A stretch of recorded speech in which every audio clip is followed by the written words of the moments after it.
Dans sa réponse aux députés nationaux, le Premier ministre Jean-Michel Sama Lukonde a réaffirmé la volonté du gouvernement d'améliorer les conditions de vie de toutes les catégories sociales de la population congolaise, en ce compris nos vaillants policiers et militaires. Je pense à nos enseignants, nos soignants, nos militaires, nos policiers, nos fonctionnaires et à toutes les autres catégories d'agents publics ou privés qui espèrent tous les jours voir l'État s'occuper davantage de leur carrière et de leurs conditions sociales. J'aimerais leur réaffirmer combien le gouvernement que je dirige est déterminé à prendre à bras le corps tous ces problèmes et y apporter progressivement des solutions satisfaisantes. Satisfait des réponses apportées par les chefs de l'exécutif, le député national Daniel Mbaoussoukissa pense qu'il appartient maintenant à la commission ECOFIN de créer l'équilibre dans la répartition de ses budgets. Bien des préoccupations pertinentes ont été rencontrées, si bien que nous nous engageons à suivre toutes ces recommandations en commission afin de les cristalliser davantage dans les textes et renvoyer celui-ci en seconde lecture au Sénat. En termes de recommandations, le plus essentiel, c'est asseoir un équilibre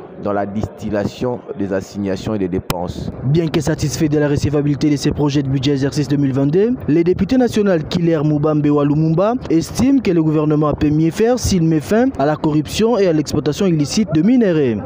Là où il y a coulage des recettes, il y a fuite des recettes dans le secteur minier. Je crois que si le gouvernement mettait du sérieux dans ces secteurs-là, nous pouvons aller même au-delà de 15 milliards. Moi, je crois que si on y mettait du sérieux, surtout dans le secteur minier, dans le secteur de l'environnement, notre gouvernement peut réaliser des recettes qui équivalent réellement aux richesses que détient notre pays. Et pour le député national Alematou Monazola, élu de la circonscription électorale de Bolomba, dans la province de l'Équateur, la commission ECOFIN doit veiller à une répartition équitable de la richesse. Oui, effectivement, nous venons de recevoir ce projet de loi de finances exercice 2022.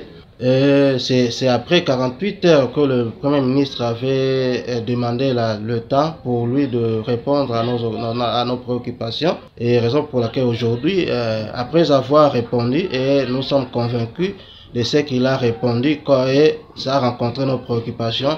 Raison pour laquelle nous avons accepté, nous avons reçu ces projets et c'est renvoyé à la commission ECOFIN pour les toilettages et éventuellement les amendements que nous avions soulevés. Et concernant nous, Bolomba ou Équateur, oui, il y avait des préoccupations que nous avions posées au Premier ministre. Et effectivement, il a répondu et nous étions satisfaits. Et les préoccupations, voyez, dans son volet d'abord infrastructure, et nous lui avions proposé que soit inséré dans la rubrique infrastructure d'ajouter l'axe Mbandaka et Bassankusu pour que ça soit aussi réuni. Il y a dans la rubrique réunification des routes. Et le ministre avait répondu et en martelant aussi qu'il y aura dans tous les 145 territoires, il y aura des actions de développement rapides. Et là, nous étions satisfaits et raison pour laquelle nous avons reçu cette loi. Et nous attendons maintenant la réalisation.